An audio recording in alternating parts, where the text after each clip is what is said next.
Hey everyone, hey wellness crew. So something that's been coming up a lot for me in my personal life and in my professional life has been a lot of people dealing with imposter syndrome. So this is something that despite your achievements, despite your success or your skills or your competence, maybe you feel like a fraud or like you're not worthy of the success that you have. And maybe you have this constant fear of being found out or feeling like you're going to be caught, like you're a fraud, like you don't deserve any of what you have, or like you're just one step away from being found out. This is something that has been coming up a lot, so I just felt kind of led to speak on it. And knowing that this is something that I myself have dealt with in the past, and there's a few signs that can kind of show if you are leaning towards or maybe dealing with having imposter syndrome. One of them is feeling like you got lucky instead of earning your success. So this is something that can be common, right? This is something that can be a passing thing. But this is also something that can be sticking with you and really bothering you. It's a normal thing to sometimes feel as though, oh, I just got lucky, or oh, this just kind of happened, or oh, this just kind of fell into my lap. But always saying that, or always kind of pushing off the hard work that you did to get to where you are right now or today, or the hard work that you're doing, and just kind of saying, oh, I just got lucky. That's definitely just saying like, and not acknowledging what you've done to get to the place that you're at, or acknowledging the hard work that you're doing to get to the place that you want to be. It's very dismissive of what you've done to get to where you're at right now. And it's something that is really negative for your mind and negative for your mental health. And it's something that you definitely don't want to be doing on a regular basis. So it's definitely one sign that you may be dealing with imposter syndrome. I took notes because I didn't want to miss anything. The next is having that constant self-doubt and fear of being found out or caught that you're a fraud. So maybe you're in the middle of doing something or giving a presentation, and you have this constant fear of like, oh my gosh, these people are going to find out that I'm a total fraud. Or you're in the middle of doing something that you've done a million times and you are feeling like, oh, I have no skill in this, I'm not doing good at this, even though it's something you've done a million times before, and you have this overwhelming insecurity for absolutely no reason, or you just feel like, oh my goodness, like there's no way I'm going to be able to do this, even though it's something you've done before, and even though it's something that you should have no fear rationally about doing because you have the skill, you have the competency, you've done this before. This is just something that comes up for people sometimes. Oftentimes it's people that have that perfectionistic streak. And again, with Cult of Wellness, the biggest thing is progress, not perfection. I'm very much anti-perfectionism. Reason being is because I was so stuck in that perfectionism cycle. I was very much all about having to have everything perfect, having to be that perfect person, having to be a people pleaser, having to have everybody like me, having to cater to everybody else. And I wasted a lot of time and a lot of energy doing those things and a lot of money. I wasted so much of my resources being that perfect person for so many people. And it just really didn't work out for me in the end. It was something that I found was a total waste of my time. I learned a lot of valuable lessons, so it wasn't a total waste, but it was something that just wasn't something that I could keep up with. It wasn't something that was good for my mental health. It wasn't something that was good for my journey. It taught me a lot of valuable lessons. It taught me that, hey, progress is way better than aiming for perfection. Progress is something that is tenable. Progress is something I can grasp and I can hold on to, and I can say, hey, I have this. I can always have this. I can always grow. I can always learn. I can always change. I can always be better. But I'm not aiming for perfection because, in my personal opinion, it's just a waste of time. I have to be happy with being my authentic self because that brings me sanity. Just honestly, it really does. Instead of just striving and striving and striving and always trying to be better in every single moment of every single day, finding that me being my authentic self in this moment is good enough is going to bring you so much sanity and so much peace and so much goodness for your mental health. But let's get back to imposter syndrome. So another sign is when you are downplaying your successes, when you're saying, oh, it's not really that big of a deal, or oh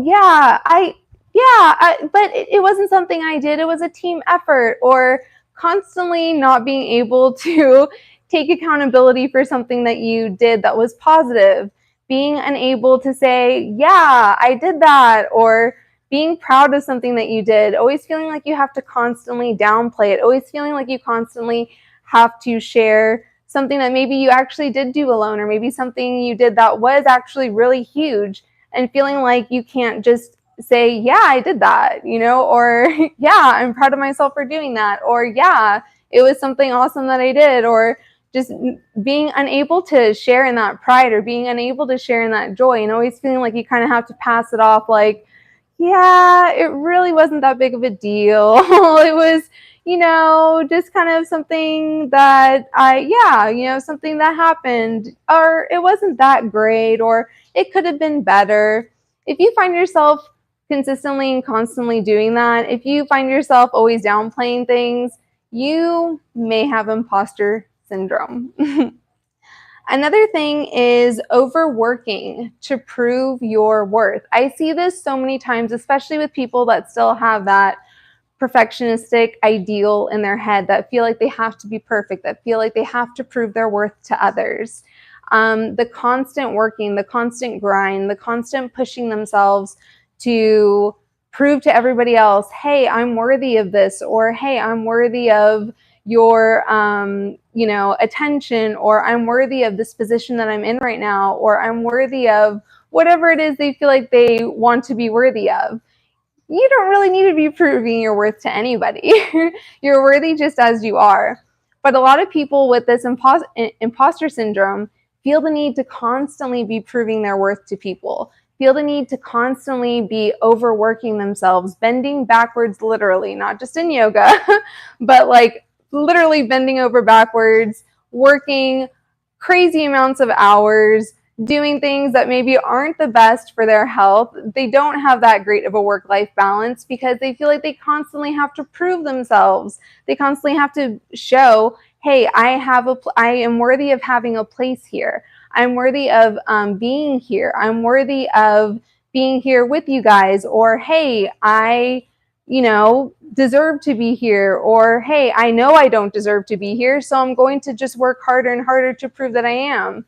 And they work until they are burnt out. They work to the bone. They cannot stop because they feel like they are never truly worthy enough. They are so afraid of being found out or being, caught as a fraud, even though they have all of the skills, all of the competence to back up that they are not. So if this is hitting a little close to home, you may have imposter syndrome. Another sign is that you have difficulty accepting praise or compliments. Now, this is something that just across the board is something that a lot of my clients and a lot of people in my personal life, and me in the past as well, just have difficulty with in general. So having this alone does not necessarily mean that you're struggling with imposter syndrome. So a lot of times people have a very difficult time accepting compliments. They immediately just want to say, oh, okay, or they don't really know how to accept compliments. It's really easy, actually. You just say thank you. You just say thank you. That's really all you have to do. A lot of people think that they have to come from this place of humility, or that being humble means that you don't accept compliments, that you don't accept praise. That's not true at all. You can accept a compliment from a person. You can accept praise from someone. It doesn't mean that you're not worthy of accepting praise from somebody. That's not what humility is at all. It's totally okay to accept a compliment from a person. It's totally okay to accept praise from another human being. And it's really easy. It takes 2 words. If someone gives you a compliment, all you have to do is say thank you. And this is something that has really been coming up a lot, especially in my friend group. I'm like, why can't you guys just accept a compliment? And a lot of times, hey, Mac, thank you so much. And a lot of times what happens is I'm like, guys, just say thank you and then we can move on. They're like, why are you always giving me a compliment? I'm like, I didn't realize it was a compliment. I thought I was just stating a fact, right? People may not even be thinking that they're giving you a compliment. People might just be thinking that they are stating a fact. Hey, Thaddeus. So it's just one of those things where accepting a compliment is easy. Accepting praise is something simple to do and is something that can make other people feel good about what they're saying instead of feeling like you're kind of pushing whatever they're saying away. You can just say thank you. But if it's something that you struggle with, again, just saying thank you is a very easy way to kind of just to be accepting of it, even if in the moment you're kind of like, oh, this is scary, this doesn't feel safe. It doesn't mean that you're not a humble person. But again, humility doesn't mean that you're constantly running away from compliments and praise. That's not humility, right? When you're not accepting what someone is saying, when you're not willing to be receptive to that, that is kind of like shutting down. That's kind of like throwing away somebody else's opinion or throwing away what somebody else is saying. That's not really being a good active listener. That's not really being accepting of somebody else's feelings about you or choosing to listen to what someone is saying about you. You don't have to agree with the person, but if someone is, praising you or giving you a compliment, you can just kind of have that automatic, oh, thank you, and then just move on. You don't have to be super like, let's dig into this. Oh, let me hear more about this. You don't have to be like that if you don't want to, but you can just say thank you and move on with it.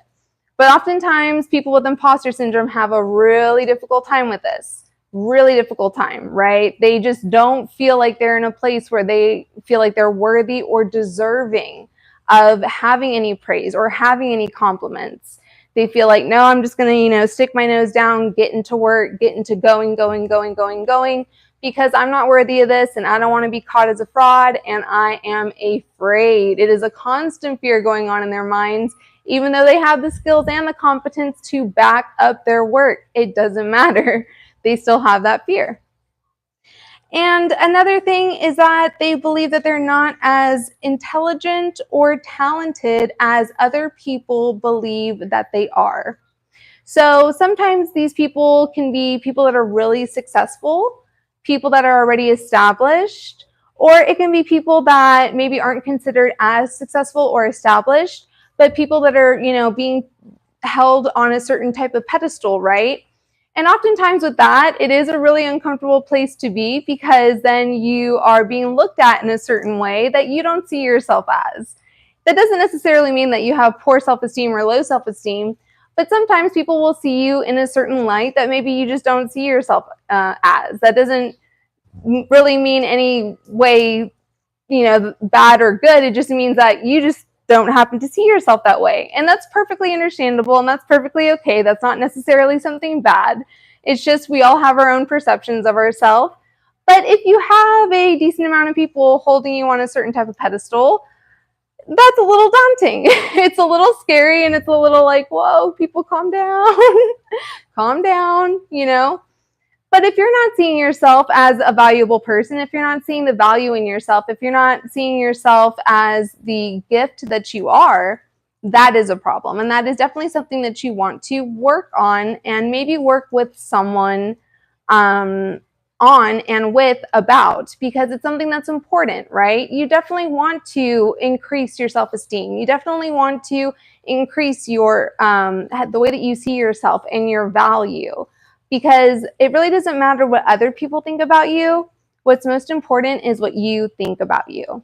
But with imposter syndrome, it's really hard because you tend to kind of think what everyone else is seeing, the people around me, they are all, thinking this one thing about me and they are wrong. There's no way. This feedback that I'm receiving is incorrect. they are all wrong. There's no way this is right, right? We have this fear. That fear is, I'm going to be caught. I'm going to be found out. I'm a fraud. And again, you have evidence to the contrary, but it's this irrational thing where you're just like, oh, I'm going to get found out. I'm going to get caught. I don't want this to happen. And it's always playing out, running in your head. So imposter syndrome is not anything fun to live with, and it's really scary. Sometimes it can even have intrusive thoughts with it, that constant fear, that constant feeling uncomfortable, right? Feeling like you're having to constantly prove yourself to other people. But really, when you think about it, you're really just trying to constantly prove yourself to yourself, because you are your biggest judge, you are your biggest critic. It's not easy to get out of living with imposter syndrome, especially depending on how long. It really more affects people that have that perfectionistic streak in them. And getting out of that perfectionistic streak is the best way to start to get out of that imposter syndrome, right? So focusing more on progress, focusing more on getting to a place of not always going at 110, 150% all the time. Understanding that your value is not depending on how hard you're working at all times. Understanding that your value is not dependent on necessarily what you are providing or doing at all times. Your value has nothing to do with what you have to offer the world at all times. Your value is what you decide your value is. Your value is what you decide it is by what you see, not based on what you physically see, but what you see on the inside. When you look in the mirror, what I always say, look in your eyes and see what you actually see in your eyes. Not the color of your eyes, not, oh, how do I look today? No, look and see. Are you lit up? Do you feel good about what you see right now? Do you feel good about how you feel on the inside? If you don't, if you're constantly in fear, if you're constantly in a place of like, wow, I just don't feel good. I just don't feel right. I just feel like everything I'm doing right now is not good enough to the standards that I feel like other people are holding for me, or to the standards that I'm holding for myself. If you're constantly afraid of what other people are thinking, if you're constantly afraid of what everybody else is, thinking about you, if you're constantly comparing yourself to other people, that's a problem, right? That's not living in a realistic type of place. That's not living in reality. A lot of times people think that they have to compare themselves to other people. Like, oh, what is normal? Normal is what you make it. Normal is what you decide it is. Normal is all perception, and that's for each and every one of us. Normal is not what is everybody else doing. Normal is what you decide it is. Okay? Now, this is obviously within the norms of, society, of course, still, within a point. But what I'm saying is comparing yourself to, other people on Instagram, or comparing yourself to people's very carefully curated pictures that they're putting on social media, or comparing yourself to what other people are saying that they're doing work-wise when they're not dealing with something like imposter syndrome, when they're not dealing with something like self-esteem issues, or when you think they're not. Sometimes people are really good at putting up a mask, at putting up a front. Some people are very charismatic despite feeling like SHIT on the inside. Some people are very good at just pretending through it. But you would be amazed at how many people at one time or another do deal with facing and trying to overcome their own version of imposter syndrome. Some people don't deal with it for a very long time, but some people do, and it's really hard to get out of when you've been dealing with it for a lengthy amount of time. But there's incredibly successful people that we have all heard of, that at some point or another have felt this imposter syndrome, that have been like, how the hell did I get here? What is going on? I don't deserve this. I just got lucky. This just occurred to me. I'm not really sure. I'm not sure what to do here. I'm going to wake up one day, people are going to find out that I am not the person that I am pretending to be, right? They feel very fake. They feel like they don't deserve the success that they have. They feel like things just fell into their lap. So that's dismissing all of the hard work that they've done. That's dismissing all of the hard work that they have put into their careers, or they've put into their lives, whether even if it's not in a career, even if it's just being a good parent, or even if it's just being a good person, or, you know, working in the home, or working in whatever it is that you're doing. It doesn't have to always be career based. It just tends to be, you know, more with careers, because these are, again, highly perfectionistic people that have been, you know, brought up to be very perfectionistic. It begins in the home oftentimes. People that are underrepresented, right? Whether that's in media, whether that's in a lot of different areas of life, this is where it's common. So what are ways that we can work through imposter syndrome, whether it's something that we've been dealing with for a long time, or whether it's something that we have been dealing with intermittently? The first thing is naming it, knowing what it is, knowing that when we have awareness that this is something that we are dealing with, we are giving ourselves power. So understanding that, hey, maybe we're dealing with imposter syndrome. Okay, we've named it. We know what it is. So now we know, okay, this is something that I need to work on. This is something I need to deal with. Maybe I'm dealing with some type of, as well as perfectionistic issues. Maybe I am kind of wanting to slip into the perfectionistic side, and really I should just be kind of focusing on making progress if I feel like I need to make progress. But let me get the F away from focusing on perfection, because that's going to slaughter me. It's not going to be good for me in the long term. Okay. Another thing is from a journaling aspect, or just from a everyday aspect of mentally affirming yourself, keeping track of your wins, right? Understanding that it is okay to name your successes. It is okay to be proud of your successes. It is okay to say, I did this great today. I'm proud of myself. That's awesome. Write it down if you want to. I highly encourage you to. Or just think about it. At the end of the day, think about it and be like, I kicked some ASS today. I'm really proud of myself. This was great. I'm glad I did this, you know, and give yourself some praise and really kind of feel it in that moment. Start to get used to being proud of yourself. Start to get used to being able to name, like, hey, I did this. This is why I'm in the position that I'm in. This is why I am successful. This is why I'm getting more successful. This is why I'm earning this. This is why I'm not a fraud. It's because of the things like today that I did. This is because of the wins that I am making, like I did today. When you're reminding yourself of these things, especially writing them down, but even if it's just in your head, when you're doing things like this, it is combating that fear of not, you know, a feeling like you didn't earn it, a feeling like you don't deserve whatever it is that you have right now, of understanding that, oh yeah, I do deserve this because I'm doing things, obviously, that have gotten me here already. So writing it down, I highly suggest, but if you just want to think about it at night, whatever it is that you did that day that, you know, was something that you're proud of, do it that way as well. I completely understand the not journaling thing, because a lot of people like to fight me on it. So I'm like, all right, then just think about it. Go ahead. Another thing is talking about it. So talking about it with your friends, talking about it with people that may also be struggling with this, right? You never know who else is struggling with signs and symptoms of imposter syndrome, or who may full on be dealing with imposter syndrome. You just don't know. A lot of people are really good, especially the perfectionistic type of people.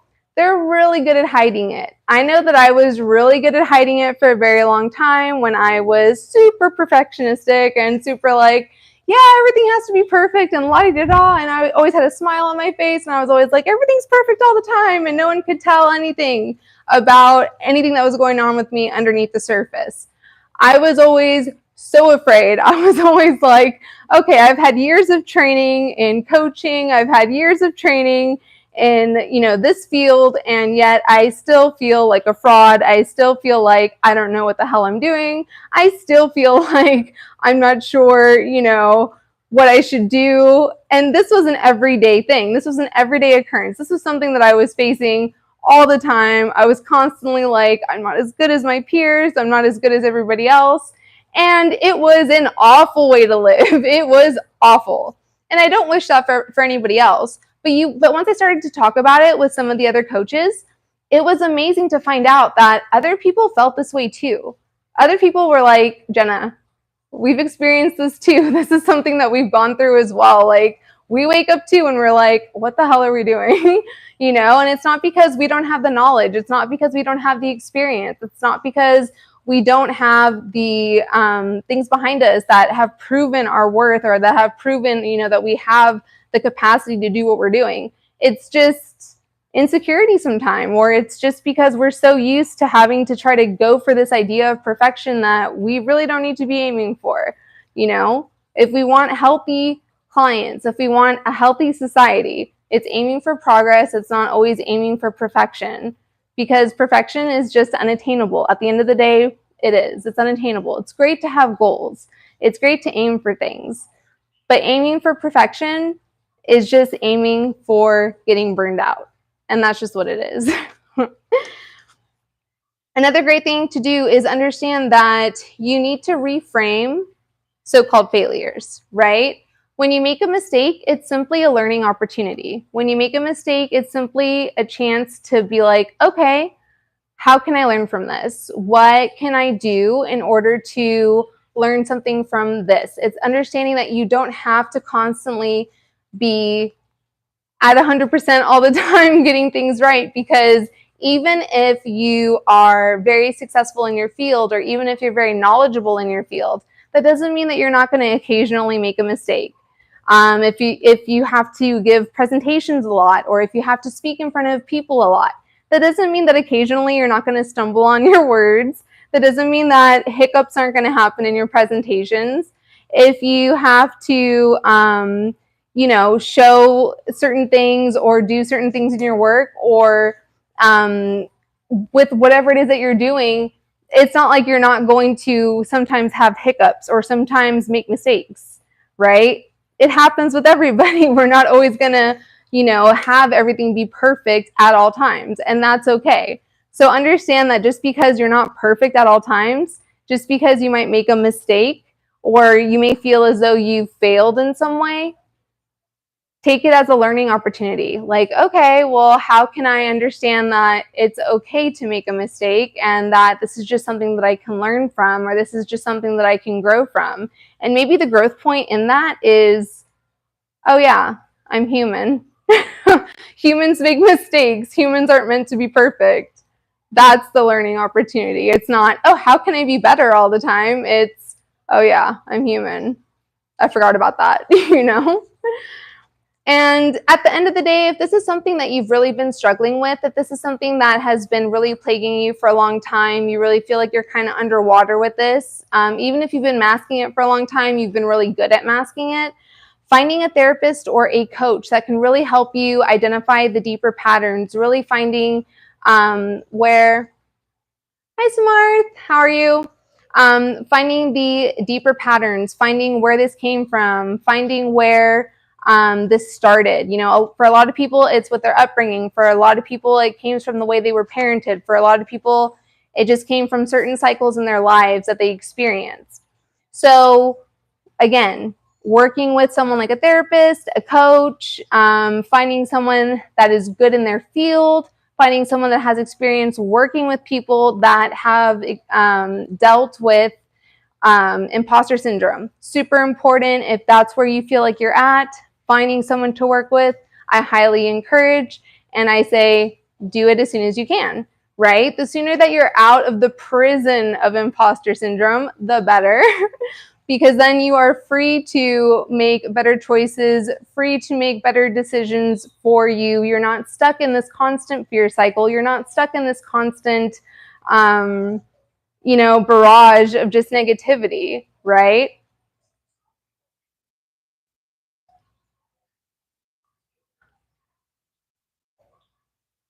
Right. So overthinking a lot. That's something that happens with a lot of people. Deciding and making the choice to kind of slow down and take a pause, right? So what you can do for overthinking immediately is slow down your breath. Slowing it down, inhaling through your nose for 4 seconds, exhaling through your mouth for 6 seconds, right? I want you to do that 10 times. Inhaling through your nose for 4, exhaling through your mouth for 6. That is going to send a signal to your brain, that is going to send a signal to your body to slow down. It's going to make sure that you just kind of relax a little bit, okay? After that, what I want you to do is to find one thing that you want to focus on and try to, in the moment, just focus on doing that. At first, it's going to be incredibly difficult. At first, it's going to seem like you're still having thoughts kind of coming in, but really trying to just focus on the present moment, focus on the one thing that you're trying to do. Even when these other thoughts are coming in, allowing them to come in instead of trying to fight them off, but allowing them to come in and just, again, kind of focusing on your breath and refocusing on the one thing that you're trying to do. So if it's studying, as I'm seeing that you wrote right there, if studying is the thing that you're trying to focus on, you may have other thoughts that are coming in, right? Maybe you're thinking about other things that are going on in your life. Maybe you have other stressors that are going on in your life. So yeah, a lot of us go through that. A lot of us have that experience. We all have bad habits that we need to kind of grow out of. We all have bad habits that we need to kind of get away from. Depending on what bad habits it is that you have, I always say working on getting, not getting rid of them per se, but working on lessening them over time, right? Choosing one initially and just working on lessening it, and then going on to the next one and lessening that one as well, right? If we're going to try and tackle them all at the same time, especially if we're already in a very stressful situation, or if we have a lot of stuff going on at the same time, it's not the ideal moment to kind of tackle bad habits, right? We want to already be in a pretty stable environment before we start tackling the bad habits that we have. What we want to do is try to create, in place of these bad habits, positive habits, right? Good things. So finding replacements. That's a really good way to be able to replace them, right? So that way we still have something that we're doing, but it's a replacement habit rather than we're just going to get rid of this, because then we still have that time. But with time and then not having something to fill with it, it's like, oh, it's a lot easier to go back to that bad habit. So finding something to replace it with, finding something that maybe you've been wanting to do, making a list of things that maybe you've been wanting to do that are more positive, and then picking maybe one bad habit when you're in a better place, when you have less of that overthinking, when you have less of that overwhelm, and replacing one of your bad habits with a more positive habit. That would be better for you in the long run, right? Rather than just saying, hey, I'm going to give up all of this in one day.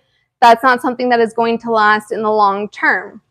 If you have really good willpower, if you have a lot of determination, if you feel like you have a lot of discipline, that is something that is possible for some people. I'm not going to say that it's not something that's not possible for some people. But if this is something that you've been struggling with for some time, then it's kind of one of those things where you definitely don't want to just cut everything down all at once. So replacing good habits, instead of having those bad habits, replacing them with good habits, whatever those bad habits may be, right? Getting into routine, forming routines, making those be part of a balanced and functioning day. Having those be things that we are able to do, having those be things that we are able to kind of count and depend on, right? It takes about 3 weeks for a habit to form. But once we get into it, once we're doing it, once we pass that 3-week point, it almost becomes second nature. So once you're there, that's when you're really able to kind of be like, okay, I've got it. I've got this picked up. I'm starting to get there. And then you just keep on going. You just keep on adding more good habits while you're replacing those bad habits with the good habits that you're wanting to now have in your life, instead of having whatever bad habits it is that you are talking about. And I will not ask for specifics because I understand having comments on YouTube is sometimes very scary. So anyways, as I was talking about earlier, those are ways to identify if you are dealing with imposter syndrome. Those are ways to identify if you are dealing with things that, or even just signs and symptoms of perfectionism, signs and symptoms of imposter syndrome. But the biggest takeaway I'm going to say outside of imposter syndrome is if someone gives you a compliment or if someone gives you praise, even if you don't like to accept compliments, even if you don't like to accept praise, just do one thing. Just say thank you and then let it go. You do not have to fully ingest the compliment. You do not have to fully ingest any of it. You can just say thank you and be done with it. Okay, it's just a nice thing to do. Let someone give you a compliment, be accepting of it, and maybe one day it'll start to sink in, and maybe you'll actually start to listen and understand that it's okay to accept compliments. It's okay to receive praise. It's not going to kill you. It's actually beneficial for you. Thank you so much for joining me for today's live stream. Please don't forget to like, subscribe, and or join one of the membership tiers as it is popping off. And I'll see y'all on the next video or live stream. Be well. I am a wellness coach, actually. Be well, stay wild as well.